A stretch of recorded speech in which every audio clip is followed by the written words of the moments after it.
Yeah!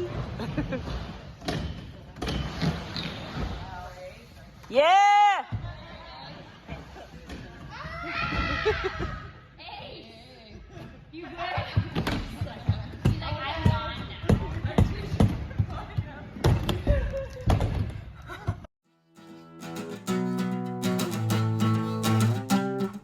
Skaterade! Hello, lovely listeners. Jasmine here with a few items at the top of the episode. The first being a content warning. There is a brief mention of suicidality and self harm in this episode. So I wanted to give you a heads up so you could proceed accordingly and take good care of yourself. Then I also want to let you know to stay tuned to the end of the episode because there's a little update from Kid Ace. I just skated with Kid Ace at Woodward this past weekend, Woodward East specifically. And I caught up with her regarding her new skate shop in Jamestown, New York. It's Rust Belt Roller Skates. And I just got a little live clip at the skate park. So it's a little slammy, but any skater, I think, will still appreciate that because it just really adds to the ambiance. All right, so thank you so much and enjoy the episode. All right, so welcome to the Skaterade podcast. I'm Jasmine. I'm Mac. And we're here with Kid Ace, one of my favorite skaters. Care to introduce yourself? Sure. Hello, listeners. My name is Kid Ace or Mary Smith, and I am a roller skater and I run yoga for roller skaters. I'm also a health coach, trainer, and codependent on my dog Rio. And I live in Jamestown, New York, and it's awesome. Cool. So, Ace, would you care to paint a picture of your skating journey up till today? Sure. So I started roller skating when I was in my junior year of college at the University of Rhode Island in Providence, Rhode Island. And so I started playing roller derby for Providence Roller Derby, played with them for 4 years. And then I moved to Oakland to fulfill a personal goal of living in California. And I spent a year in Oakland kind of getting organized, and then I realized the year went by and I hadn't made any friends, and then I was like, I think roller skating's how I make friends. So I joined the league in the Bay Area, and I skated with the Bay Area Derby for 4 seasons as well.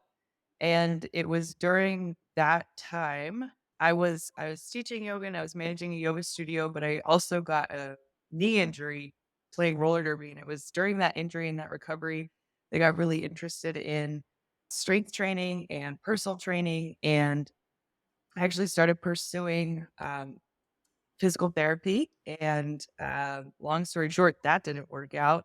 But I'm here now, working as hard as I can with the professional training that I have as a health coach and personal trainer. And yeah, so from Oakland, I was in Washington for 2 years and spent the pandemic there.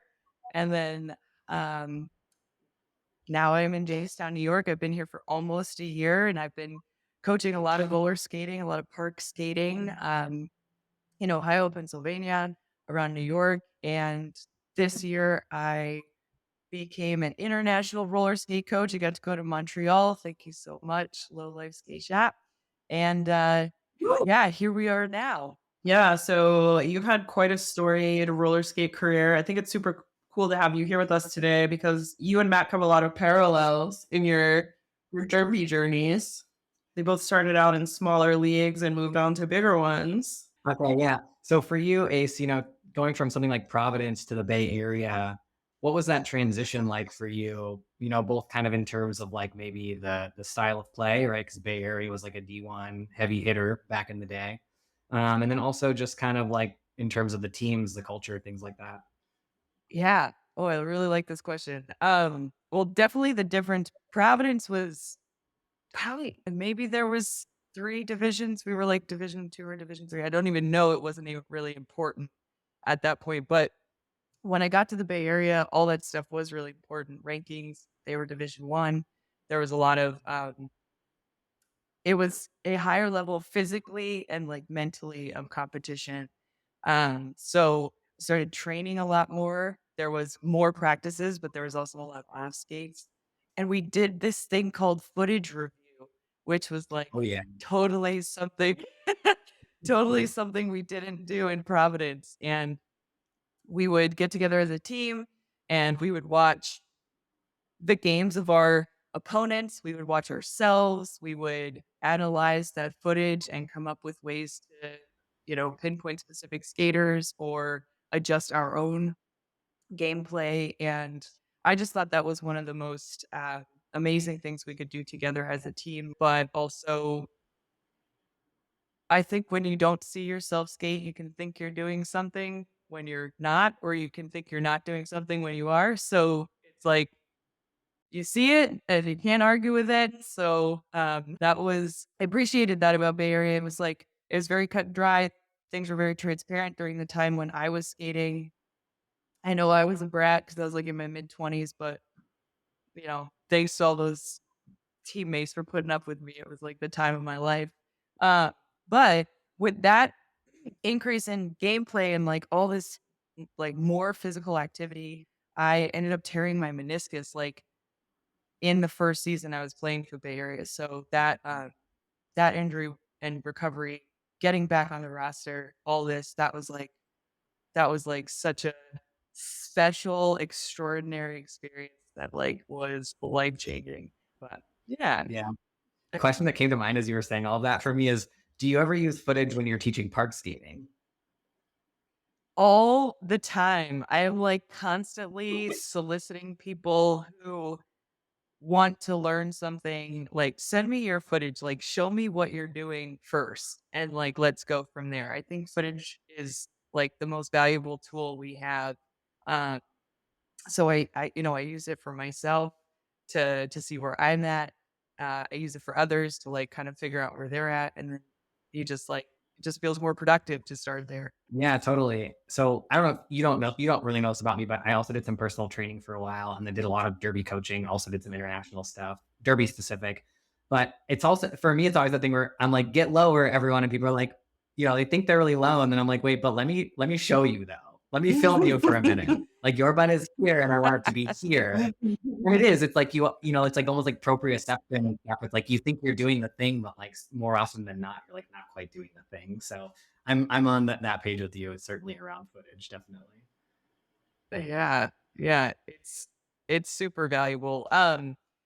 It's also the same, literally the same, like get lower in park skating too. It's like you think you're low, and then we're just like kind of forward folding, thinking we're but we're just closer to the ground with your face. I've seen it before. So you have a lot of strengths as skaters, but also as coaches and teachers. So I want to know, Ace, what do you think of the saying, those who can't do, teach? What do you think about that saying? I think that saying is kind of like I don't know what I don't know. Like it feels like something someone said passive aggressive, but I remember the first time I heard that. And my grandmother was an English teacher, and I couldn't wrap my mind around that statement because I was like, of course she can do English. She talks to us all the time. Like that's not real. Like you can do it and teach it. Like just like never made sense to me. And I actually think we should say something like like those who aren't the best can still teach because like I don't claim to be like the best at things, but like I can I feel like I can teach. So Or and also like teaching and coaching are like their own set of skills. And it's like doing the thing is its own set of skills. Teaching is its own set of skills. Coaching is like, you know what I mean? Like being able to look at someone's body and be like, pinpoint exactly like, oh, this is what you're doing wrong. This is what you specifically need to tweak. It's like its own thing. Like being able to adapt to someone's learning style, its own thing. Being able to physically do the thing, its own thing. And everyone I think falls on these different spectrums of like how good you can be at any one of those things. So I totally agree with you, right? You don't have to be perfect or great at any one of those, but you can still do the other ones, especially when it comes to like performance or whatever. Very much on that page for sure. I yeah. like that you found that hole immediately. You were like, here's where y'all are wrong though. Damn. Oh my god, that's so funny. So you do a lot of like education stuff, coaching stuff, teaching stuff. What got you into that? Because it's one thing to skate, definitely one thing to like be super into skating. It's another thing to do that, do it within a league, and then go ahead and kind of do it on your own. Yeah. Yeah. So I think so. Like all growing up, I think a lot of my motivations came from wanting to like prove people wrong or uh, show people that there's another way to do the same thing. Uh, and I've had there's so many coaching styles, but I've had very, very, very many coaches that like to say, "Don't do that," and I just really like felt stifled at that approach because I was like, all right, like, but what do you want me to do? Because I don't know, there's a million rules in roller derby. There's a million ways to whatever skin a cat. Like, so tell me what you want me to do rather than what you don't want me to do and like have me figure it out. Um, Yeah. so I think like wanting to push back against that style of coaching was part of what made me want to come up with my own style of coaching. Um, and I did it more I've always done it more in the gym, and I'm trying to think if I was a derby captain, and I did some coaching, like, in the derby world, but never as much as I'm doing, like, right now, and I think that's because learning to coach in the gym was awesome. I was also able to be around other coaches and, like, see that environment and that discipline, how people approach coaching. Um And then in this job I'm doing right now as a health coach, that's like a totally, totally, totally different thing. And like I've been trained in what's called motivational interviewing, which is like a style of communication that we use as coaches that I have since brought into roller skate coaching because like especially the demographic that we're teaching right now, like we're all adults. And I think it's really important that like as adults, teaching adults, like the playing field is always even, right? Because like if anybody can do what I'm doing if they had what I have, right? And vice versa. So it's like I'm gonna approach somebody. So this is the motivational interviewing starting point, is like assuming that we all have everything we need inside of us. And it's a matter of being asked the right questions, being exposed to the right information and resources to do what makes the most sense for us or that gets us to where we want to or need to be. And I just feel like starting point to bringing that starting point to people as a coach has just like been really valuable. It keeps my mind open, and I think it gets people thinking, like, and it keeps it keeps roller skating from being like this.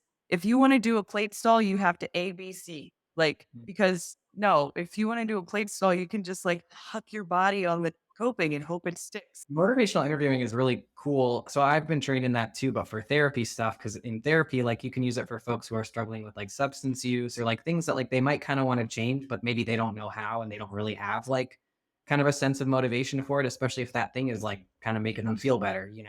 So I really appreciate that about motivational interviewing that I feel like, and I wonder if you feel the same way, that it kind of really centers someone's like autonomy and their own sort of narrative of themselves, their own life. Like you said, it really draws from like their own internal desires, strengths, like and that's really different to me than like you're saying, kind of forcing someone to do something a certain way or forcing someone to change their behaviors when they might not know why they're doing that necessarily. Full disclosure, I have been a client of Mary's using her motivational interviewing services.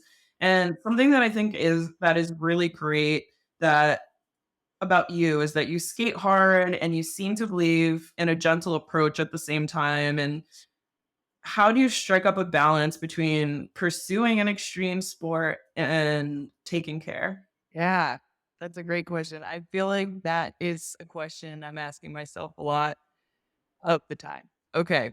Um, I think that has not always been the case. Full disclosure. Like my beginning a foray with park skating was actually on a street skating in Oakland. under the influence of many Modelos, and that is self-destructive. And the next day after these like fun nights of skating and whatever partying, whatever, the next day was felt really hard and it didn't feel like the thing to do to go do that again. And so the way my brain works, I guess, is to just like go to the other extreme. And so that other extreme for me was stretching and like being in a bathtub. And so like it started out as these like two really polar things. And I think the longer I've been doing them and cultivating self-care habits and understanding how to exercise self-preservation in roller skating, it's like they're slowly coming together in a way that like every time I put my skates on, I don't feel like I'm doing an extreme sport. I feel like I'm doing self-care. And every time I go to the yoga mat, I feel like I'm supporting this passion I have for roller skating and I'm supporting the community that lets me like exercise this passion. So um the balance has been like a process. And yeah, I guess that's how I would explain that. Yeah, I mean, I definitely feel the balance with you. So it's been meaningfully cultivated and it is felt.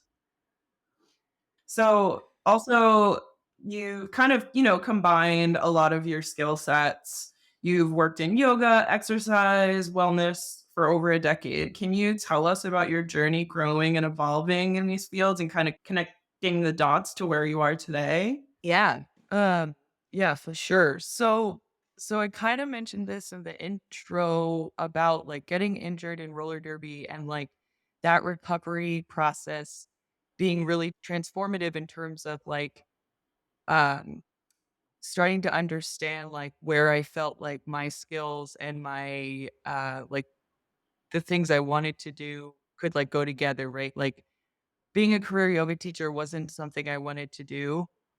I'd like worked like behind the scenes in the industry and I was like, it's just not something I can do. So it's like I was brainstorming like a career path when this injury happened. I felt a lot of support and I felt a lot of like, transformation emotionally, physically through physical therapy. And so I wanted to like do physical therapy as a career. So at that point I like got into a post bac program at San Francisco State and started doing personal training. And then as part of my post bac and my needing to qualify to uh, apply to PT school, I had to work in physical therapy. So probably spent Mm. like better part of 5 or 7 years. Like I worked in physical therapy clinics and I worked in chiropractic clinics as a rehab aide. And so I just started like getting all of this experience like with movement. And that's why I guess I use the term movement versus like exercise or personal training. It's like activity, it's movement. Um, because yeah, it's not for me anyway, it's not a chore anymore, right? It's like a requirement to stay alive. Um, but yeah, so it just kind of just stuff just kept happening when I didn't get into grad school, but I was working as a health coach. It was pretty devastating, but it was also like, okay, maybe this coaching thing is just like where I am meant to be. Like, because coaching is great. I get to coach programs that range from exercise to like some mental health coaching and like this ability to be like compassionate with people, all different kinds of people in different kind of areas is I think my personal preference, just like the Yeah. person I am, like being interested in all kinds of things. Um, yeah, so I think it's like been I guess a blessing in disguise to like drop 15 grand on a post back and not get into grad school. Yeah. Funny how stuff works out that way sometimes, like best laid plans, and ultimately, who knows what's going to kind of fall in your lap or cross in front of your path that it's going to be like, oh shit, actually, here you Yeah. go. Yeah. This health coaching like wasn't a career before the pandemic really. There were a lot of like private practice health coaches, but this virtual health coaching industry that has like exploded. Yeah, I mean, it just didn't exist And like now it does, and it's awesome. And I feel like it's where I belong. Yeah. I really love that you were able to create your own framework. It's really cool to think about in that way instead of, being confined to a specific course of study. You kind of made it your own thing. And you're right. It sounds like that's where you belong. Eh. So you really have a gift for seeing people as a coach. And this, of course, includes addressing technique and form, but you're also attuned to the headspace of the people you teach, including me. How do you manage to connect to the unique needs of the many skaters you work with? Does being so plugged into others ever get exhausting or tiring for you? Yeah. That's these are such great questions. So I think by nature I'm an empath, and I think my upbringing also created a lot of uh, wanting to make everybody happy tendencies and like those kinds of codependent patterns. And so I feel like I've always felt it. I've always felt it all my life. I remember being a very sensitive, emotional kid and like cried a lot because I was happy. I cried a lot because I was sad, but emotions were always like right up here. I think it's since I've been able to like find a way to I don't want to say make use of it, but like make the most of that and find ways to communicate with it.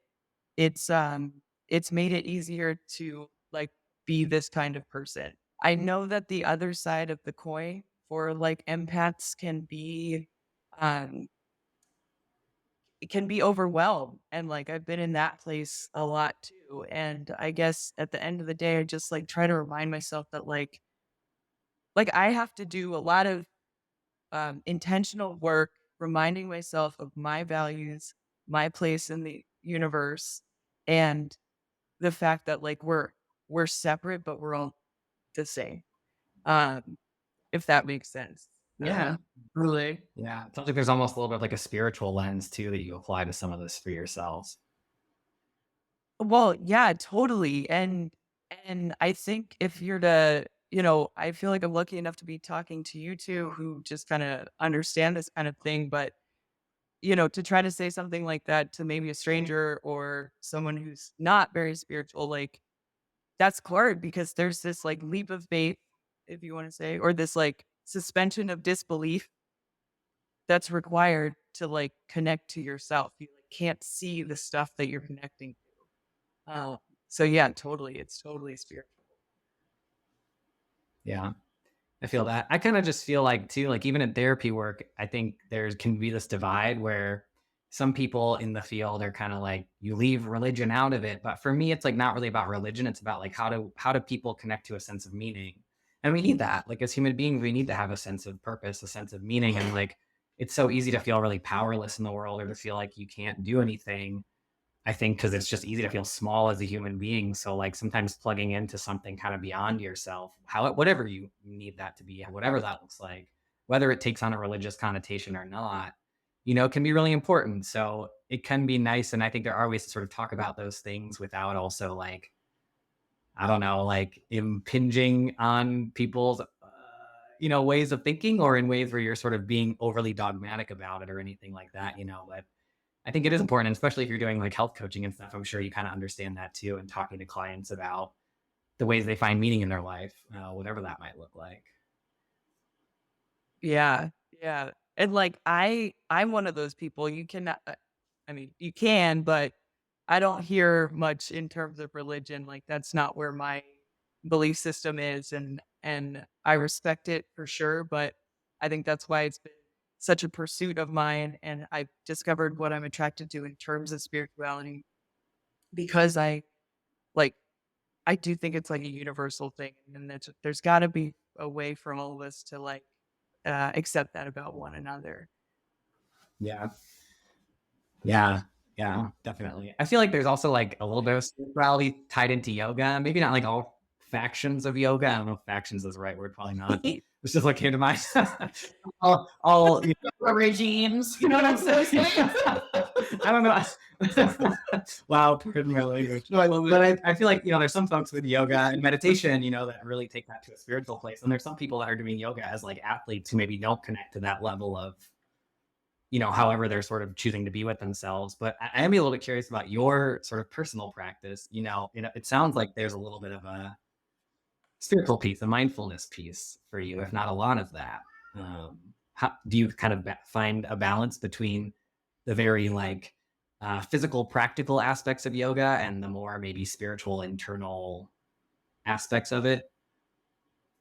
For sure. I know that I started doing yoga for the physical piece of it. But I know I started doing yoga for the physical piece of it because there was a spiritual part of me that was like empty. And I didn't know that. But the fact that I was like drawn to, and the first regime of yoga that I pursued was, I feel like it's a little appropriate because it was Bikram yoga. And, um,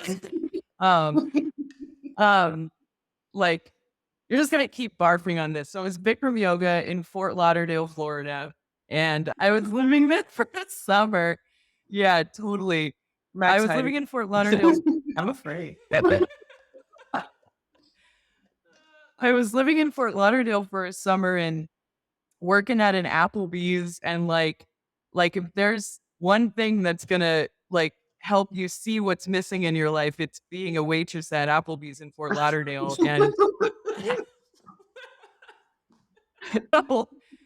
Uh, so like I found a studio and like, man, I started going twice a day because it just that's what it took to like do that summer. And like the yoga never went away. And I think it was probably like a year or so later after I tried different styles and stuff where I was like, I'm starting to understand like the other side of this. Like I'm starting to see the practice from the studio show up in my life. Like I'm starting to see how I can hold something for a little longer that is uncomfortable than maybe I used to be able to do. And that particular skill of being able to be uncomfortable physically and emotionally was always like very, very, very, very challenging for me. And so that was kind of maybe the first lesson I learned that like drew me to the practice. And then to want to be a teacher, the the bigger concept of mindfulness was like is I think for me the spiritual practice. And that's probably the extent to which I bring spirituality into yoga for skaters is just in terms of like, let's be quiet for a second. Let's take a step back and like, let's just notice your body, your breath, and the content of your mind. And let's notice it with equal value. Um, and then let it go. And then just keep moving on. We can start with anyway, together as roller skaters. And it's interesting kind of as we're talking about all this, I'm thinking about again about kind of, just therapy, counseling, coaching, sort of anyone who takes on that role of sort of like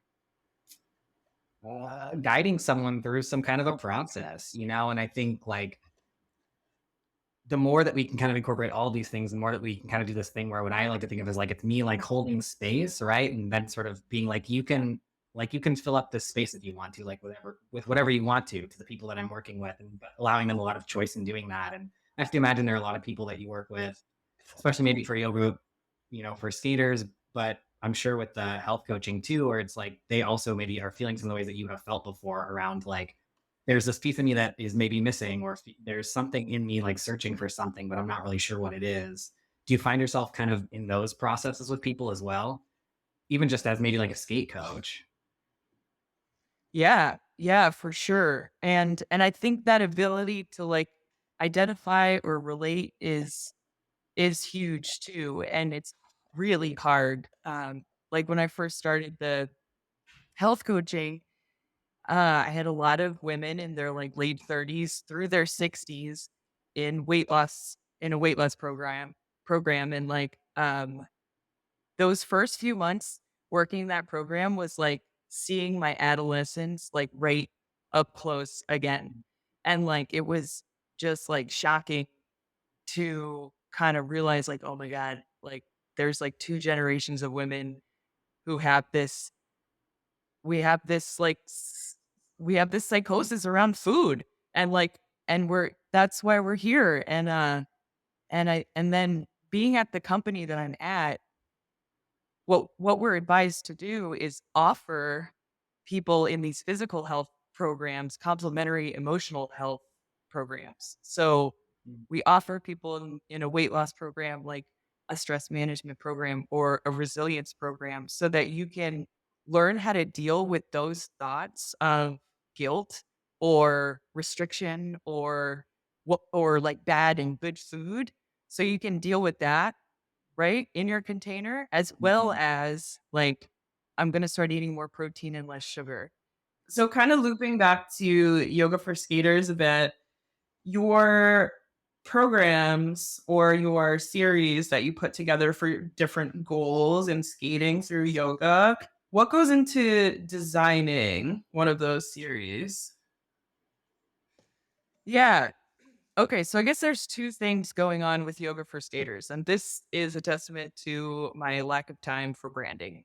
So there's yoga for skaters, which is, like, weekly live classes that I do, and then there's, like, this strength piece of it, and those have been the, like, 6-week, 4-week series that I've been running this past year, actually, mostly. So as far as putting together the Yoga for Skaters, like, annual curriculum, I was blessed with an amazing, amazing, amazing yoga teacher who, when I did my 500-hour teacher training, he had this, like, amazing curriculum template for us. And so that curriculum template, which is, like, a month at a time or 3 months at a time, 6 months like, that template is what I work with for the Yoga for Skaters, and my thought process there is, like, especially being on the East Coast with the seasons now, it's like, okay, what do we need in the winter as roller skaters, right? Like, we need a lot of warm up. We probably need longer holds, right? Because it's like we're going outside, bodies hold for the most part anyway. Like just the vibe is a little slower, but still necessary. And then like in the summer, like like we're ready to go. Let's get upside down. And so it's like seasonal stuff has to do with it. And then I think about like tricks and I try to get to know the people in the class. So it's like, what level are you at? What kinds of things are you trying to do? And then like making sure that we can do a lot of counter poses for the way skaters stand. So there's always a lunge series in every class because the lunges are the counter pose for that like chair sit that we do, the staggered stance and all that. Um, and then just, like, bringing in some of the other shapes that you might encounter in roller skating and being able to transition from one shape to another. So transitions are also something, um, that I try to make sure are in there. So that's yoga for skaters kinda curriculum broadly, method behind the madness. And then these series, which, like, thanks and shout out to everybody who's been joining these. They've been so fun to teach. Um the series, the 6-week and the 4-week structure is kind of based on this idea that our bodies can get acclimated to any kind of exercise or activity over a certain period of time. So it's important for us to kind of like switch things up. So, so that's why they're like in these chunks. And this is also my effort to kind of help people feel like they have a community to be accountable to and to show up for. Um, and because the consistency, like that's when you see results, right? Like anything you practice grows stronger. That's just like, you know, the law of the land. And so like if I can, create a sure for people to be able to be consistent and be able to experience transformation or experience like it translating to their roller skates, then I think that has been a good structure for that. Yeah. Yeah, you're talking about a container for community, actually, which is kind of Yeah. interesting. Yeah. trying. Doing. You're Trying. very, I think especially in a world where some stuff is remote and there's, pandemic stuff and just everything kind of going on these days, like trying goes a long way, I think. And it sounds like you are, building some community around some of these things. You all had like a skate retreat and stuff. I was going to come and then I don't have any money, so I couldn't. I'm sorry. I Oh had to, my gosh. Okay. Oh my gosh. Okay. By the way, this girl hates charging for everything. So if you ever need anything, hit me up and, I'm gonna hook you up. Like, I never want money to be like a reason you can't show up. I feel really proud. There have been some people who have reached out to me and asked if I do scholarships, yoga for skater scholarships, and I've been really proud of those people because, like, when you need it, you need it. And I've been there. I mean, I was there a year ago, and when someone says yes, it just like changes your world. So, like, I'm here for it. Like, just ask. okay. Yeah, so this is the perfect opportunity to talk about the retreat a little bit. So it was the second annual Yoga for Skaters retreat hosted by you and the amazing Bell Airfield. And it was definitely, as a participant, it was a super intimate DIY event. Can you talk about how that event came to be? Yeah, for sure. Um, so Doreen is Belle. And Doreen and I became friends. I don't even know. I don't even know. Doreen might know how we became friends, but it's been a long time.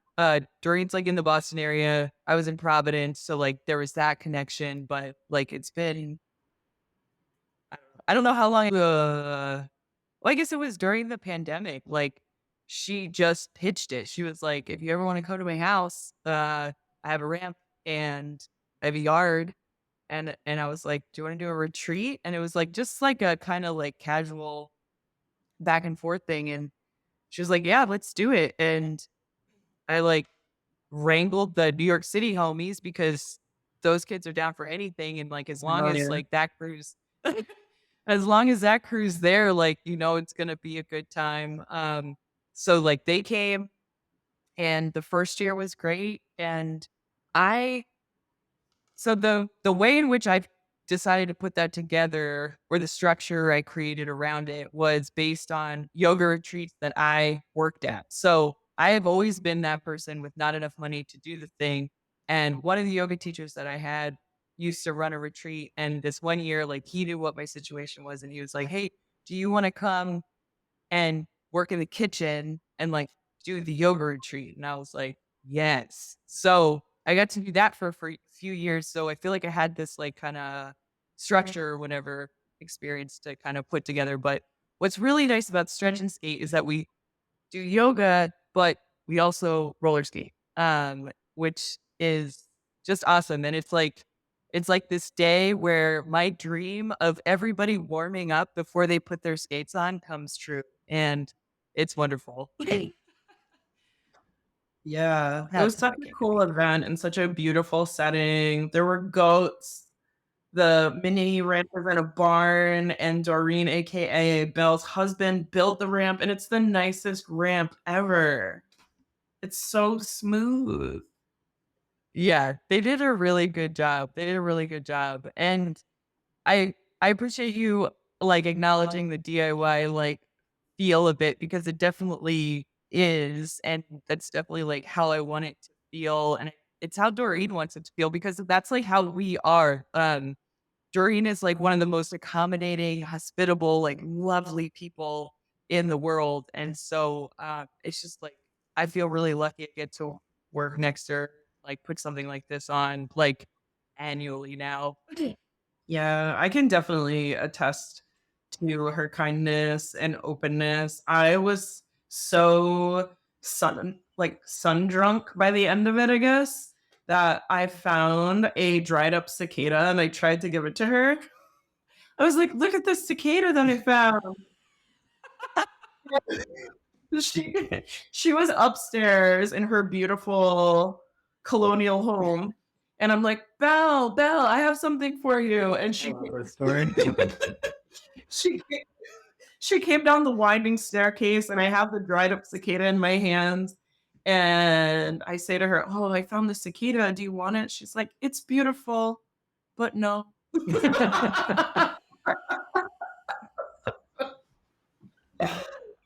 No. No.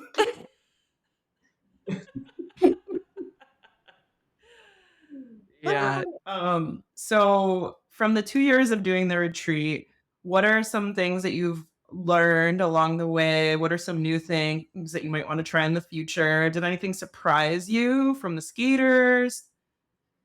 I'm just always impressed with people who come out to events like this because I just like feel really like grateful that people put their trust in me to like put an event on, first of all, and then second of all to, humor my instructions and like style of doing things.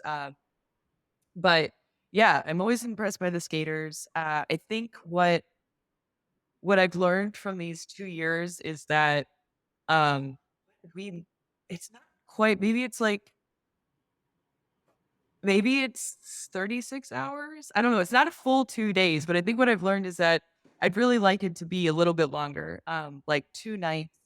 Um, there hasn't been much time for like free skate, and the people who want to free skate figure it out. Like they wake up 5:30 in the morning and go to the barn and skate in the morning. So they figure it out. But it would be nice if there was like a little more time to like designate free skate time. Uh, Additionally, I think this would be I'm always thinking about the food, so, like, I just, like, wanna continue to come up with, like, good ways to feed people and, um, keep people nourished and excited. Yeah, I think those are I think the biggest takeaway is just, like, giving us a little more time to be together.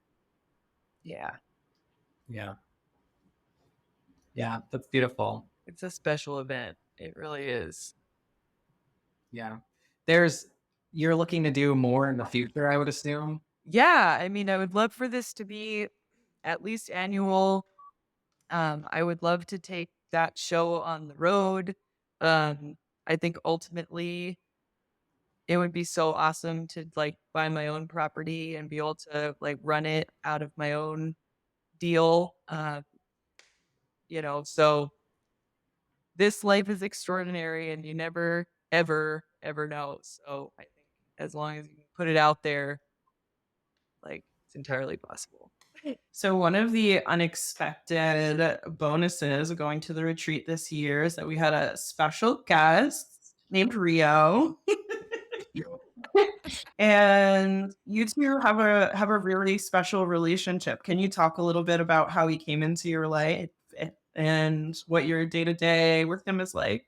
So, so I moved out of Oakland, California to Olympia, Washington, to be with someone who I love very much. And when I went up there, he ended up having to do like a very, very, very long travel stint. And there's nothing like moving to a new place and then the one person like just not being there. So enter Rio. Like when I was the last year I was in Oakland, I had that was the year that I had started doing probably the most like self work. I had had a um I had had a suicidal event and came out of that and had just been doing a lot of work on myself and been learning a lot about like mental health conditions, how people deal with them, and like people who have had mental illness or mental conditions in history, one of which is one of my someone I really like to read, who's Winston Churchill. I swear to God, this circles back to Rio. So Winston Churchill he had severe mood swings, and when he was in his depression, he referred to it as like his black dog.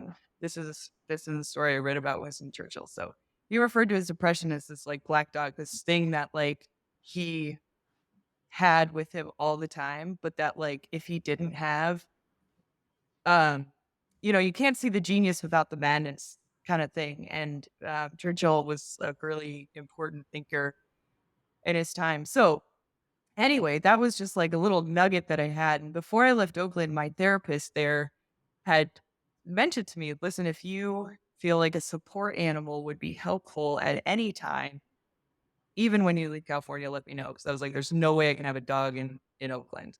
Um, so once I got to Washington and that circumstance of my partner having to go came up, I was like, I think this is the time to get the dog. So it was on our mind, and he hadn't left yet, but it was on our mind to get a dog. And a coworker of his was fostering three three black puppies. One of them was Rio, and she invited us to the pet store for the adoption day, just to look. And Just that's never how that happened. So Um, so we got there a little late, and I think that was by design by my partner. He's like, I really just want to look, but whatever. We got there a little late. And there was, I think there were like 3 or 4 puppies left, and they were in a pet store in like a big gate, and like Rio was, and it was like long, like a run, and like Rio was way far away from like all the other puppies, just like laying down like on his own. And I opened the gate, I was, like, looking at the other puppies, and then I just, like, saw him do what he does 100 times a day, just, like, slowly, like, like, pull himself off the floor and, like, kinda waddle over to me slowly, and I just, like, picked him up, and I couldn't put him down, and, like, I was like, "This is my black dog." Like, "This is my guy to be the thing for my depression, be my support animal." And we've been together, like, very together ever since. He he was the pandemic hit, so we were together all the time because of that. Um, and then when we moved across the country, he was with me for that, and there are so many things that we were able to do on our trip across the country because it was the 2 of us. I'm afraid of the dark. I'm, like, easily spooked, and, like, there's no way I would have been able to, like, stay at some of the places I stayed at without, like, having him with me and feeling safe, and, um, so, yeah, that's Rio. It's such a deep bond, and I can't tell you how much I admire your openness around your connection with Rio and how he came to be in context of your life too. Um, you're pretty open with discussing mental health on your platform in general. What has it been like to share that with over 24,000 people? Because you have 24,000 followers. Yeah. I mean, I think when you put it like that, I actually have to think about it, but when I'm putting it out there, I'm not thinking about it. I think when I'm putting it out there, I'm usually inspired by somebody else who has been able to do that and who has been able to affect me because they did that. Like, and I'm 36 now, and I feel like I'm kind of on the other side of something that I used to be on the other side of, obviously. So I feel like I used to be like a mentee. um, I used to be a mentee, and I used to seek out people who I admired and wanted to learn from, and have mentors, and because those weren't like readily available to me when I was growing up. So I definitely sought them out, and but now where I'm now, I feel like I'm in a position to be able to be some kind of um, just like example for somebody who might need it, and you never know who might need it. And when it comes to being vulnerable, God, we just like need more of it. We just need more of it, and I believe in it. And I feel like sometimes I can be strong enough to be vulnerable. Sometimes I can't, but when I am, I try to get it out there because what has comforted me the most has been knowing that, like, I'm not alone, right? This happens to very, very many people, and it doesn't happen to them. It's an experience that we have. But yeah, so yeah, I just want to be part of that support system for you never know. You never know. Yeah, I tend to agree, and I feel like, especially in America, there's like this hyper individualist thing that we're all kind of dealing with. Kind of one of the ways that I feel like capitalism and stuff kind of like separates us, because it's like there's all this shame and stigma around mental health stuff, and then because of hyper individualism, it's like, well, you got to deal with that on your own. That's a you problem. We don't have good community structures or good community systems or even good community culture around supporting people with mental health stuff, disability stuff. And so, I definitely think like in many ways the antidote to that is kind of this process that you're talking about, which is like the more people share, the more other people feel like they can share, or they can find frameworks for how to kind of talk about their own experiences. And it does turn into this process, I think, for a lot of people that you're mentioning of like, I was someone who kind of needed that to maybe help frame my experience or to kind of like ground myself a little bit. But the more that I kind of did that and worked through some of my own stuff, now I'm on the other side where I can sort of be that person leading by example. I think that is really important, and especially in skate community. I think something that has been really special in skate communities, I do think there are like pockets of people that do talk about this stuff. And it's been really cool to see people like you and some of the other like bigger name skaters or folks with, larger followings really kind of taking the lead on that in some ways, and not being afraid to infuse that in some of the skate content or just some of the like, social media content and stuff. Cause I think it's another way of building community, creating a container for people Yeah. in some ways. Yeah. Yeah. Totally. Yeah. Okay, so let's kind of roll back into the roller skate stuff. So when you're shifting from regular world mode to skate world mode, what does that feel like for you? How does it change your frame of mind, your presence in your body? Yeah. Um when I shift from real world to skate mode, I feel like I get to be like the full expression of a cheerleader that I never wanted to be. It just is like what happens. Like it makes me so stoked to see people skate, and I love getting like hyped with people and being silly and inventing things. And but at the same time, there's definitely a moment that needs to happen, right? Like because of the nature of my work, decompression is really important. I feel like I can't just like hop from one thing to another. So there's usually like a snack in between or like a walk with Rio in between to just kind of like tie up that bit and then get into kind of the next zone that's where yeah, so like my job as a health coach, and I think I mentioned this to you guys off air, like people don't know my last name. They know my first name. I'm like kind of just not really you know, not a friend to people, I guess I can say. Yeah. And like when I'm skating, like I get to be everybody's friend and I feel like everybody's my friend. And so it's a nice shift to be able to have, and it's a relief, and I love it. Yeah, definitely. Um, Kind of going back a little bit, like we transitioned a little bit away from some of the derby stuff, but one thing I've been a little bit curious about for you and your experiences, derby skating and park skating are like pretty different in terms of like how they're organized. But I also imagine that like both of them, for you at least, maybe have similar things when it comes to like mental health or like how they maybe support you in your life and your journey, and just how you maybe relate to movement or connecting to something that you love. So I'm curious, have there been differences or similarities in terms of like how you've related these sports emotionally? What that's been like for you? Yeah, for sure.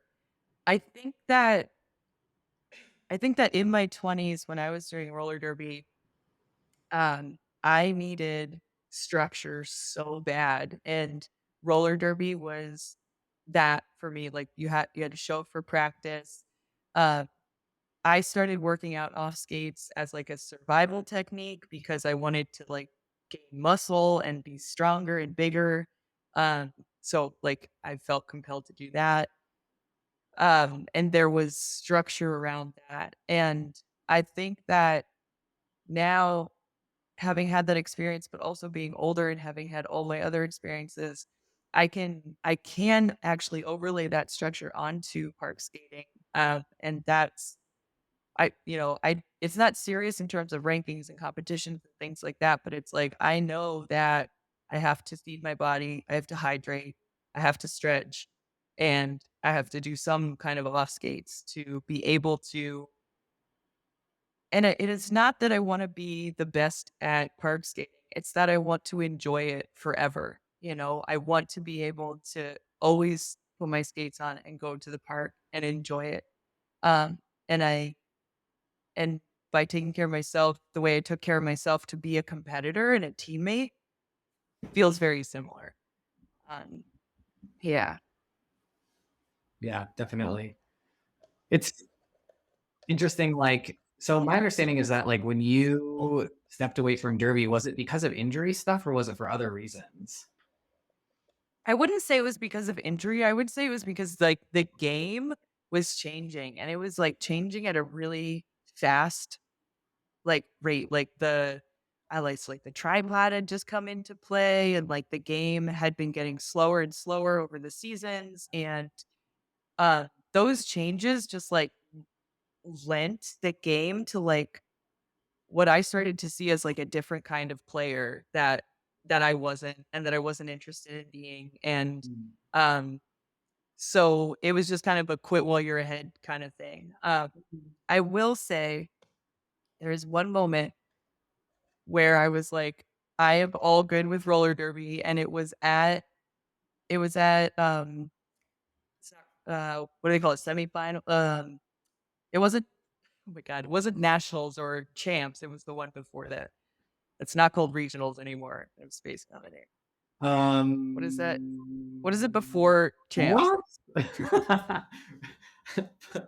Playoffs, I think. Playoffs. Yeah, yeah, yeah, yeah. Playoffs. So we were at the tournament to be able to go to champs, and it was our last game, and we were playing New Zealand, and I just got like shit kicked in the shin by the hugest person I'd ever skated against, and I was like, I feel so tiny and nobody called that.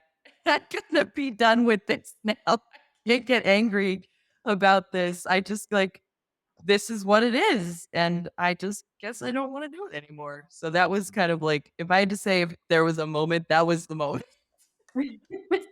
Yeah, that's fair. And I think you're right. Like, definitely tracking those changes in derby in terms of the sport slowing down a lot and it really becoming like slow derby and actually like way more heavy contact and just like rugby on skates, basically. Like, there was kind of that transition. And I was on the earlier end of that because I started in 2011. And so I think I Yes. kind of adapted to it well, especially as like a hockey player. But it was something that now, I'm kind of paying for it because I did play at such a competitive level and so regularly. And I really pushed my body in a lot of ways. And it was like very, very, very hard on my body. And I know I'm not like the only person who like has that story, who like now is like, oh, I have all these sort of chronic injuries or imbalances after playing for a really long time because it just takes such a toll as such a physical sport. So then that sort of you saying like quit while I'm ahead was a really interesting statement that kind of stood out to me a little bit. Yeah. Yes. Yeah. Oh my gosh. Kudos for keeping on with that, man. That's That was rough. wild. It was Yeah. got rough. Rugby on skates is right. Oh my gosh. That's how it feels sometimes. Well, scrums in the middle of the track. Yes. Yes. Oh my gosh. One time we went to LA and there were two jams that we played against LA. And it was 2 whole minutes of both jammers pushing both packs. Yeah. Slow, slow. Nobody got out for 2 minutes. I was like, oh my God. Honestly, I've been that jammer, unfortunately. Okay, so actually, when I was on Ohio and we went to champs by some miracle of like rankings, we played Gotham. And I remember there were many jams where I was held for an entire 2 minutes while people were just there. I was like, this is what I signed up for. This is what I signed up for. This is what I signed up for. Okay, cool, cool. Oh my God. And like, but compared to compared to when I played for Providence Roller Derby, our travel team went up to Gotham and played a home team. And this was in maybe 2010, 2009. And the reason, well, I mean, they're a really good team is why they won, obviously. But the strategy at that point was they ran us out. Like by the halftime, we were like, we literally cannot skate anymore because we're just chasing this team around and around. And like that's like a picture of how the sport changed, right? Like Yeah. the strategy could have been if you're faster and you can go for longer, then you win. And then it turned into if you're slower and like jacked, like Yeah. then you can withstand it. But Yeah. yeah, it really changed. Damn. Yeah. Yeah. So even though both of y'all have stepped away from roller derby, it seems like, certain training styles definitely stay with you. And from what I understand, a lot of your off skate training rituals maybe came from not habits, good practices that you learned from roller derby. So, what are your off skate training rituals like? All right, cool. Well, I'll start with nutrition. Recently I've been working towards keeping up with um having collagen daily, having a protein shake every other day, if not every day. Um, and having at least two servings of vegetables a day. And I find if I can prioritize those pieces and then do like the other stuff, then like pretty I'm good. As far as physical training goes, it is definitely imperative for me to do like, and this sounds so pathetic, but right now the way my life is, if I get one personal practice, yoga practice in a week for like an hour, 45 minutes, I'm really, really happy. Um, on top of the Monday night class, which always is like a gift to my world. So there's always like some yoga, and then in between teaching the series, my go-to is cardio and hit. I really love like just jumping around, getting all of it out. And and so in the time when I'm doing that is when I'm planning our next series. And then when I'm teaching a series, that's my workout. Definitely feeling 36 these days, and I just want to make sure I don't burn out. Yeah. So like when I say it like means a lot when people show up to class and like practice with me live, like because that is like the time that I am doing it as well. And yeah, it's awesome to be able to share that with people and in that way. So Mhm. Yeah, that's cool. All right. So, one thing that I noticed that you've introduced into your park skating world is you're trying wide trucks. A lot of people are giving them a go because the Huck truck is out now. How has it been adjusting to the wide trucks? all right, yeah, wide trucks. First of all, I have to say I started on wide trucks. I had a set of yellow penny trucks, which I think the penny trucks are 3 or 3 1/4 wide. Those were on like my second pair of Moxie lollies. Uh, Roller skating's come so far because I don't know why the hell you would put penny trucks on Moxie lollies. It's like the crazy heaviest skate ever, but it was a thing. Um, uh, but I stopped using them because like 2 or 3 times I had a wheel lock situation where I like face planted and Ooh. like my feet came over my head. It just like was so uncomfortable. And I was like, I can't imagine doing this like on a ramp. So I'm just gonna go back to narrow trucks and like that's fine. Mhm. Um, so I was on narrow trucks for like, yeah, probably like the last 3 or 4 years. And then it's the 2.5 inches that like really got me back on the wide truck train because um, gotta try something once. And these Huck Trucks are great. The 2.5 inches is like just big enough. It fits pool coping, which is which is the one thing that I like could not figure out how to do with the narrow trucks. It just like wasn't happening the way the narrow trucks were able to get on like metal coping. So the wider trucks definitely you have an advantage when it comes to being able to do stuff on pool coping. And the home bowl here has a lot of pool coping and it's really fun to hit it. So that's great. And yeah, I'm into it. I think I'm gonna keep it. I think I'm gonna keep them. Um, lucky, I feel lucky. I have two setups, so I can keep one with the narrow trucks, and I can keep the wide trucks on the other one and kind of switch between, like if I need to. But yeah, I'm into it. I'm into it. Well, so something that really stands out about you as a park skater to me is that, like you were saying earlier, it's not your goal to be the best park skater. It's kind of more about the experience and the community and all those great things that make it so fun. In roller skating as of late, it seems like there's more and more or rise of skating competitions and things like that. And you judged one recently in Montreal. What was it like kind of judging a skate competition from your frame of mind as a skater in general? Yeah. Well, firstly, just to be clear, there was a moment in in my life where it was like all ego, and I did want to be the best and all of it, and that I I feel like I've grown out of or whatever. It's just not showing up as much anymore. So like it's been there, you know. But Fair. and I think maybe now that's why I like doing this competition thing because I mean, like getting fired up for competitions like nothing else. It's a really fun feeling and it's fun to see people get fired up like that. But so competitions, first roller skate competition, there was Blading Cup, right? And then there was this competition that CIB put on Rollpocalypse at Etnies Mhm. in California. So that was the first contest that I judged. And that was the first contest that used a rule set that I was part of a committee to put together kind of the rule set for the judging criteria. I should say judging criteria, not rule set. Um, so that criteria has kind of been a little more codified. It's been exposed to the community. It's been released to the community, and the community is being encouraged to use it.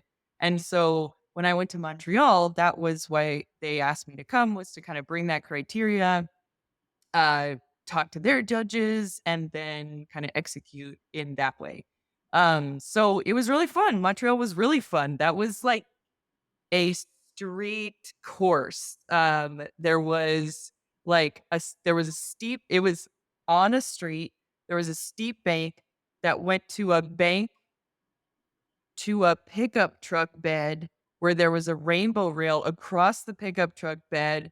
And then there was a quarter pipe on the other side, but you had to drop in like a 2-foot gap to the quarter pipe to then go to a quarter pipe on the other side. Yeah. So that was the street course. It was gnarly. And the roller skaters who skated it like came up with some amazing stuff. And like what I thought was the most amusing thing was like most of the skaters who showed up was like, oh, this was like made for rollerblades because it was an inline competition and a quad. I was like, oh, this course is made for rollerblades. Oh my god, it's so hard. It's like all of the quad skaters who went out there, they spent like an hour on that course and they're just tearing it up. And I'm like, Well, all right, no, like yeah, like you all got this. And it's amazing what you can do, what these skilled roller skaters can do in terms of adapting what they know to, a different landscape. And I think that was like super fun to watch happen in Montreal. Yeah. one other thing that I can ask you while you're talking about challenges in skating in general or your own personal skate goals is I listened to your interview on Skate Steezy. And in that interview, you were talking about working on back slides in on pool coping. Is that right? Was that what you were working on? Backside slides on pool. Yeah. It might have been. I mean, that sounds right. How's that going? Yeah, I mean, it was going really well until I put the wide trucks on, and now all I wanna do is 50/50s. So, like, to be perfectly honest, I think I've done, like, 2 backside slides, like, at all since I put these wide trucks on. But I'm glad you brought it up because I should go back to it. And we're also talking about landing more, dynamic moves in general, with dynamic tricks. I always want to say moves. That's like I always want to call them moves. Um, has there been anything that you've unlocked recently or have been working on in that realm? I guess where I feel like I've really been pushing my comfort zone is, like, doing things in the street, and kinda trying to be more, like, line driven than trick driven.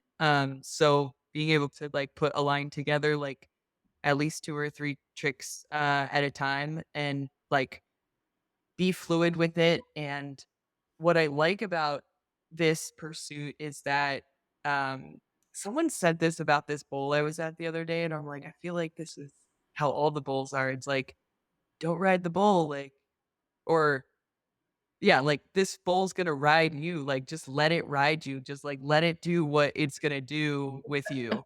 Um, so because in that particular instance, I was like, "Oh my god, I can do so much in this bowl of whatever." And it's like, "Why can't I do this at home?" And it's like, "Well, because it's a different bowl, so you gotta do different things." And like, so that makes everything feel new and like fun. One thing I did want to highlight kind of for the podcast is you also have now like another Instagram account that's like Kid Ace Off Skates, right? But that's kind of new. Yes. Want to share anything about Yes. that?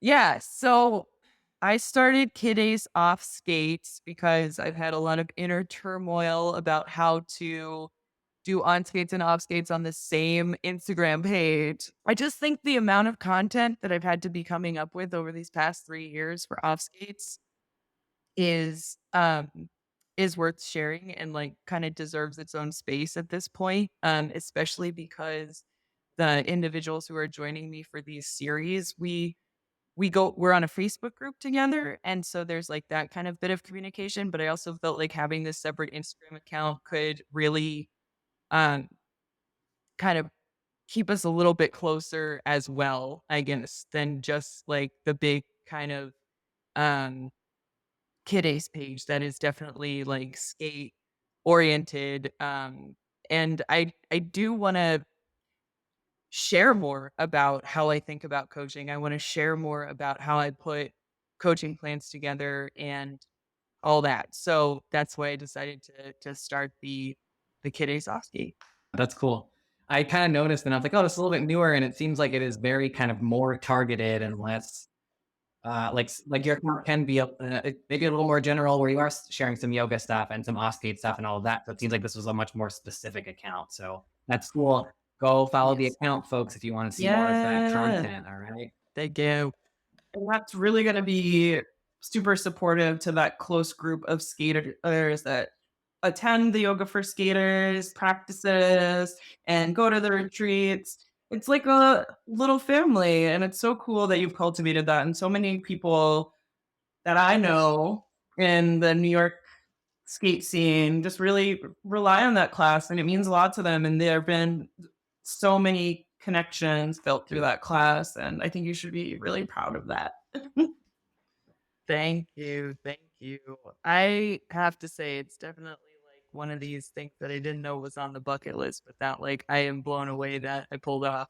And yeah, it means a lot. It means a whole lot. Yeah, and I think you definitely have achieved that goal and then some of being a person that people can look to when they need it. I hope so. I'm not 100%. We're all working on something, but I hope so. Yeah, you don't have to be 100%. Who is? Truly. Certainly not us. You've seen us. Yeah, yeah, you've seen us. That's why we found each other. So, so before we kind of tuck it in for the night, is there anything else you want to leave us with or share? I guess all that I would want to say in closing is that like this podcast is awesome. And every time people in this community like come up with something like this to share and hold space for, it just feels like it makes like it helps another little star shine and just like makes our community feel that much more like legitimate and close, which I think is just something we're all trying to do with this, right? Like it's real. It's very real to us. And some people think it's just a hobby or it's just for fun or it's just for Instagram. But like, I think most of us can agree that it's like very real and close to our hearts. And it's awesome to be able to like connect this way with people. So thank you both so much for doing this and for having me on. Absolutely. Yeah, thanks for sharing. I think that's part of why we certainly wanted to do this was, we feel like there are so many different stories out there and so many different people doing so many different cool things. And a lot of times, like you can kind of see stuff on social media, but that's such a one-dimensional way of knowing someone. And the conversation is just adds layers and elements of kind of understanding where someone's coming from. And yeah, it's been really, really cool to chat with you. And I feel like I learned a lot, super excited about it. Thanks for being here. Yeah, of course. And come to the retreat next year. Right, I'll be there. We'll, So, we'll be there with bells on. So, yeah, thank you so much for being here. I honestly have to say, I love you. You're amazing. I love you very much, Jasmine. Thank you. It's so great to meet you, Mac. yeah, Yeah. I'm hoping we can definitely skate together sometime soon. Find other ways to connect Yes. out of here for sure. I got to come to New York. I owe it to all of you. Come visit, for real. Come to New York. Come visit. All right. Bye.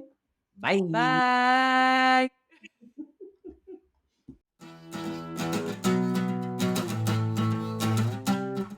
Skaterade. Hello, listeners. Future Jasmine here again. And thank you for joining us for this episode. We hope you enjoyed it. It was actually the last episode of season 1, and you can join us for season 2 on January 12th.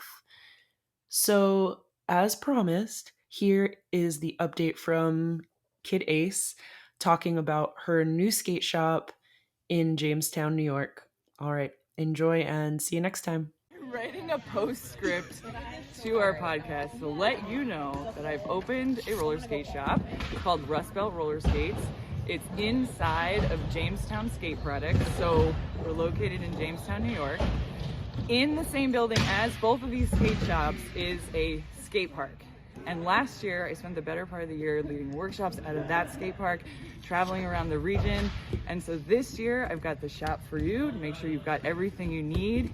And you're cordially invited to Jamestown. Let's skate. We can do a workshop, or you can just come and visit me. So, yeah. Thank you, Jasmine. Hell yeah.